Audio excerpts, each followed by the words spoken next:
Hello everyone, I am Julian Morris with the Channel 5 News. In the headlines, MP for Roseau South says he will not respond to calls for his resignation, but instead wants to focus on infrastructure needs within his constituency.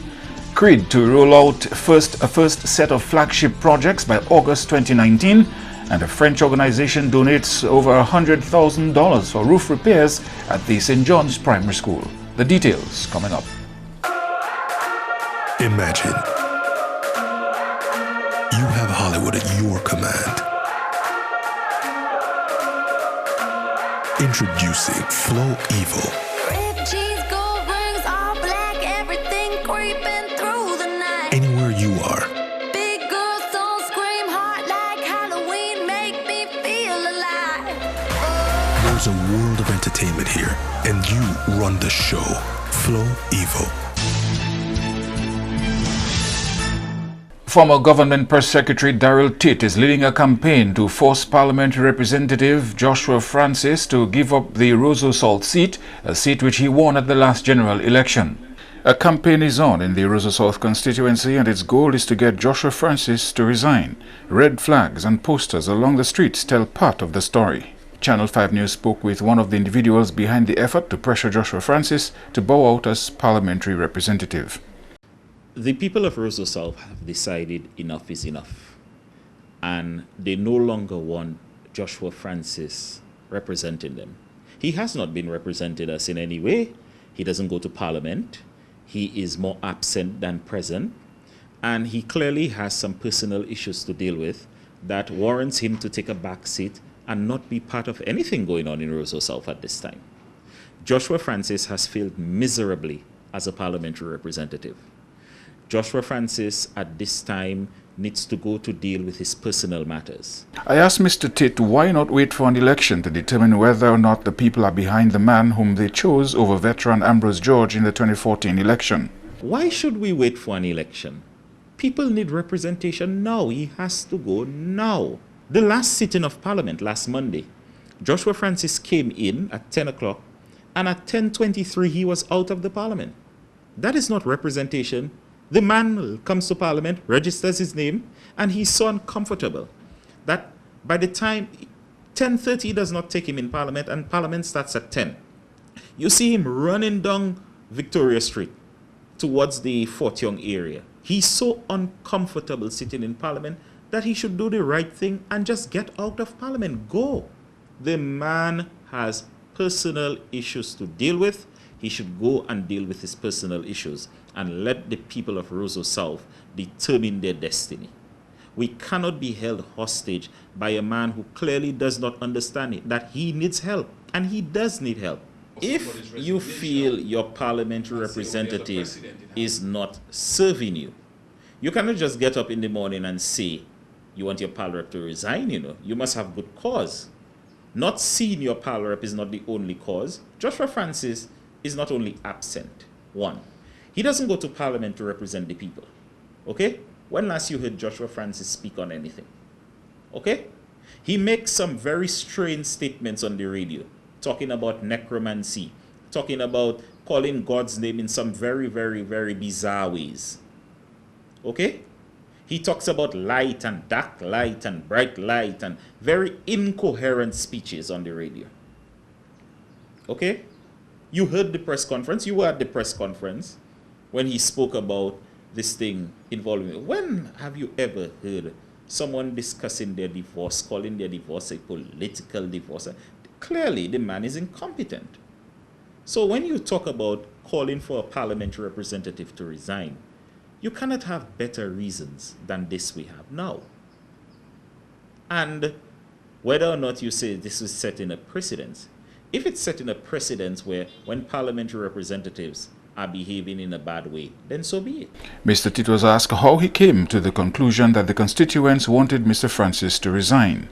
I went on the radio station and I said I'm prepared to go it alone to get rid of this albatross around the necks of the people of Roseau South.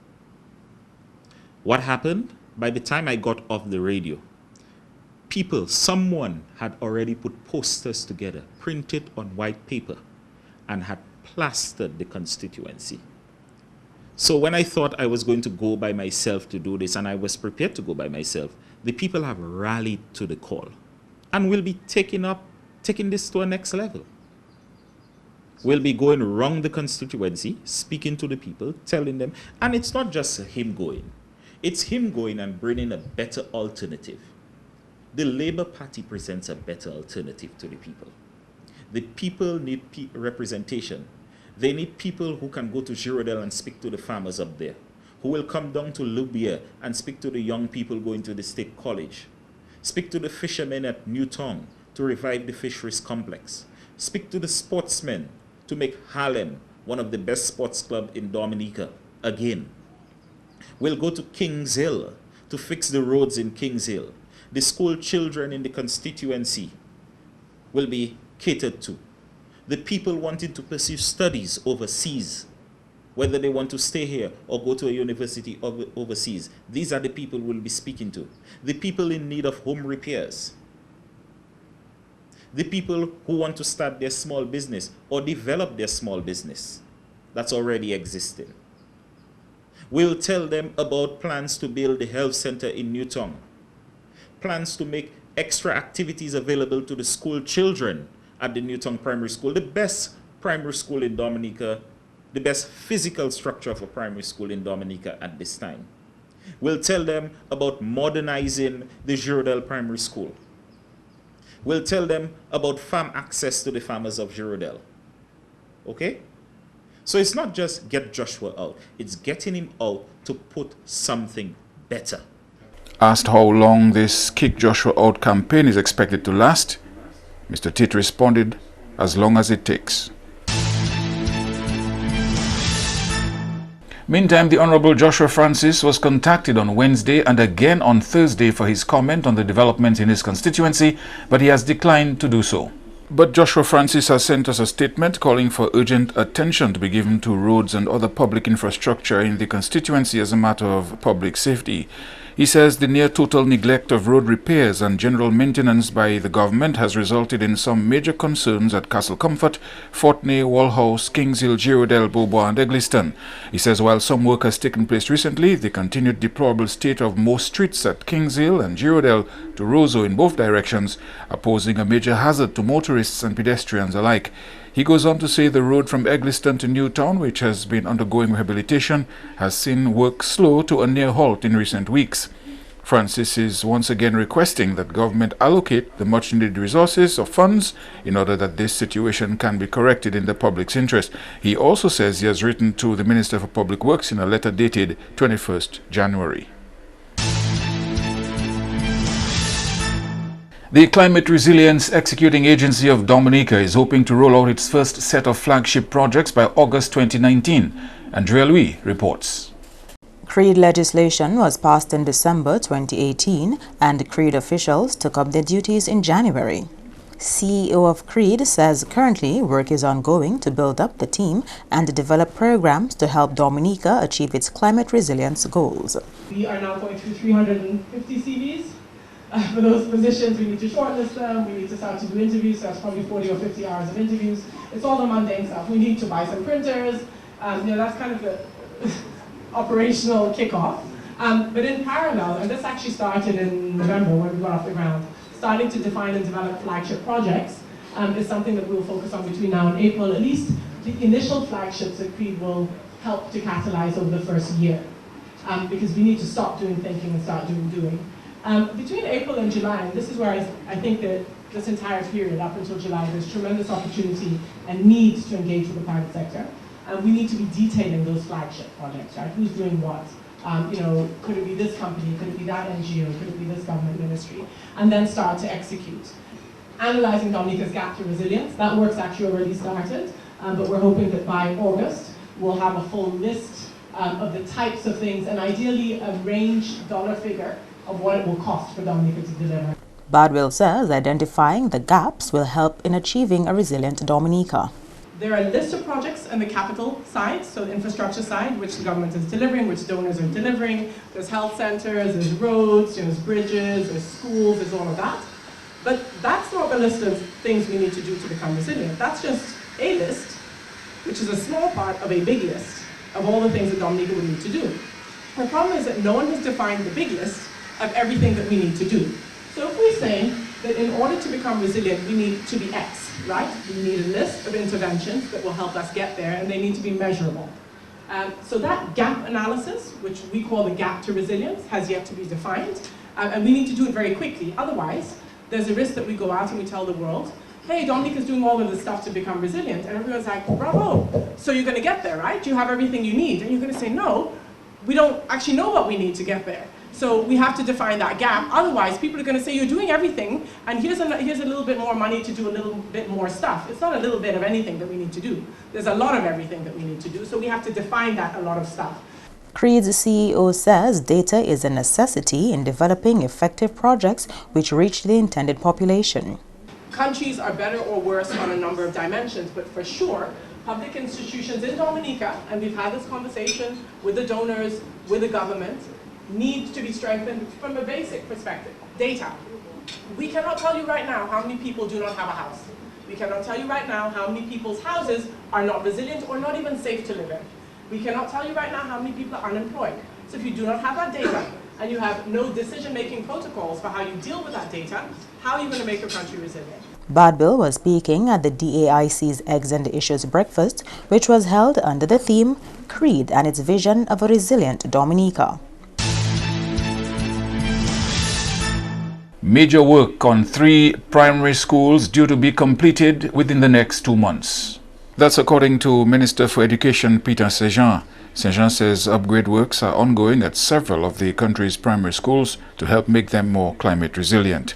And still at others, we are undertaking major works and we look forward to completion within the next 2 months. These include another school in the Roseau Valley constituency, that is Trafalgar, Bells, Warner Primary.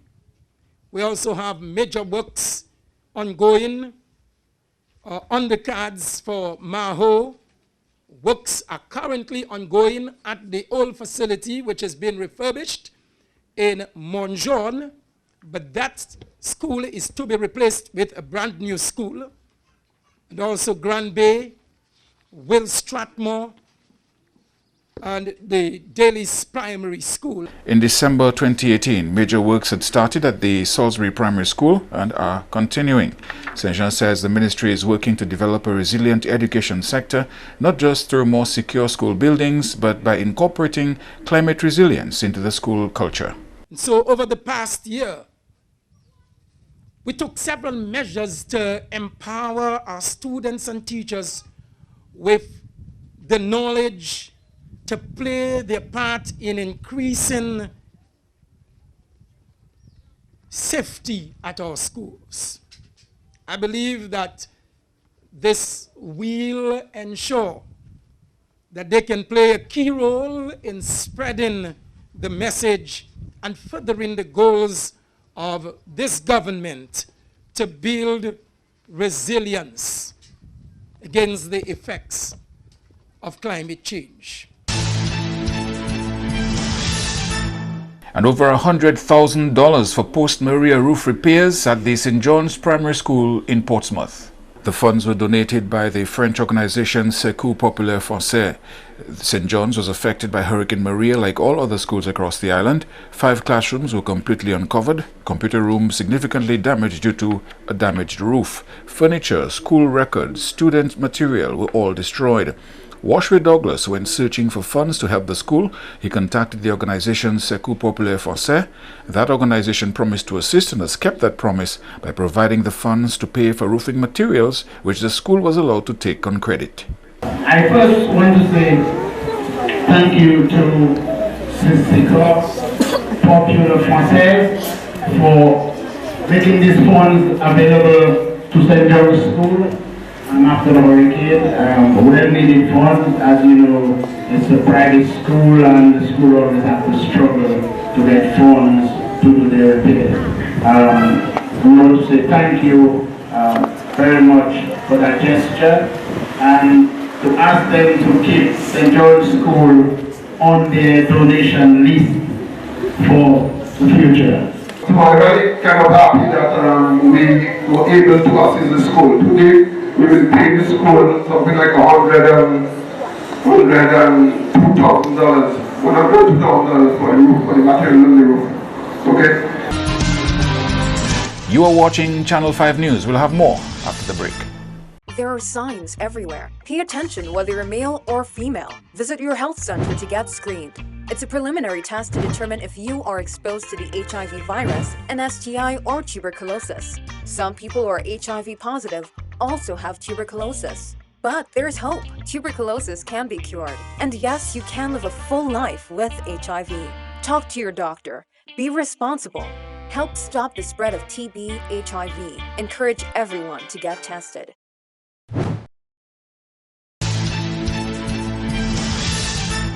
Hundreds of Dominicans have benefited from the annual VOSH mission this year. The Rotary Club of Dominica, in collaboration with the Ministry of Health, facilitates the Voluntary Optometric Services for Humanity VOSH mission to Dominica. The VOSH Michigan chapter visited Dominica from 21st to 24th January to carry out its mission of providing vision and quality eye health to people worldwide. VOSH is celebrating its 25th anniversary of mission to Dominica, and the chair of the VOSH mission 2019, Rotarian Luana Laura, says Dominicans have responded well to this program over the years. Attending the clinic has been emotional for some patients because they are diagnosed with eye diseases that they did not know existed, that they did not know that they had the conditions before. And it's not only eye diseases, but non-communicable diseases. We noticed though that in various parts of the island, the elderly are also more healthy than in other parts, as well as the young people. The VOSH clinic usually targets patients 30 years and over. The VOSH mission visited Portsmouth, La Plaine, Grand Bay, and St. Joseph during its trip this year. Laura says the team leader of the VOSH mission had pointed out some interesting trends in eye health among the patients they had seen. Over the course of 25 years, from the reports of Dr. Dan, who is the team leader of the VOSH team, he has communicated to us that there are a lot of elderly who suffer from non-communicable diseases, various eye diseases, and referrals have been made to the hospital and to Dr. Ricketts. Also, we find a lot of young people as well being diagnosed with non-communicable diseases, because part of the process is that your blood pressure also needs to be tested. So, in essence, it has proven fruitful that we have these screening processes, as we know that high blood pressure and diabetes also cause effects on the eye. The VOSH mission wrapped up its visit on Thursday with a clinic at the Goodwill Parish Hall. Andrea Louis, Channel 5 News. And things are getting more serious in Venezuela. President Nicolas Maduro has announced his intention to end diplomatic relations with the United States. The decision comes after the U.S. announced its support for Venezuela's opposition leader, who has sworn himself in as interim president. The Organization of American States supports the position taken by the United States.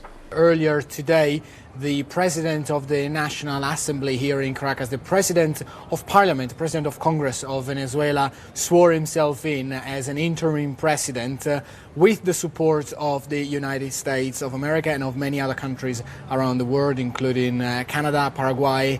These triggered an escalating reaction, and Nicolas Maduro has announced just minutes ago that he is ending all political and diplomatic relationships with the US, and is giving them 72 hours for the consular staff to leave Caracas, so as early as possible. Really, situation escalating dramatically. We have seen clashes of words played in front of our eyes for the past 2 weeks.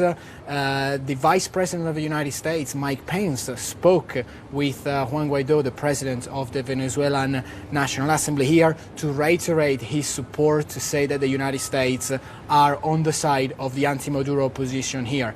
And now we're seeing the reaction from Nicolas Maduro, who quite literally said, "Get out of Venezuela." This reaction came swiftly and harshly, as we might expect from Maduro after the U.S. declared him not the legitimate leader of Venezuela. So we've seen these kinds of expulsions before. I mean, we saw them just in the past year between the U.S. and Russia with, you know, your diplomats need to leave by Friday, and then, well, your diplomats need to do the same thing. But this was tit for tat, and those could be replaced. But this is Maduro ending political and diplomatic relations with the United States. Here's what he said during his speech just this afternoon. The imperial government of the United States is leading a coup attempt against us in order to install a puppet presidency that they can control in Venezuela.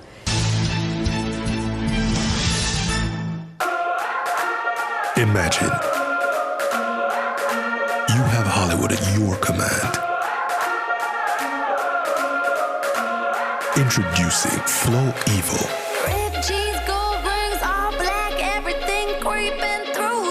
Anywhere you are. Big girls don't scream hard like Halloween, make me feel alive. There's a world of entertainment here, and you run the show. Flow Evil. To end the news, a look again at the headlines. MP for Roseau South says he will not respond to calls for his resignation, but instead wants to focus on the infrastructure needs within his constituency. Creed to roll out first set of flagship projects by August this year, and a French organization donates over $100,000 for roof repairs at the St. John's Primary in Portsmouth. Feel free to contact us at news@marpin2k4.com. You may access our past newscasts on our YouTube channel. On behalf of the production team, I am Julian Morris. Thank you for watching. Join us tomorrow.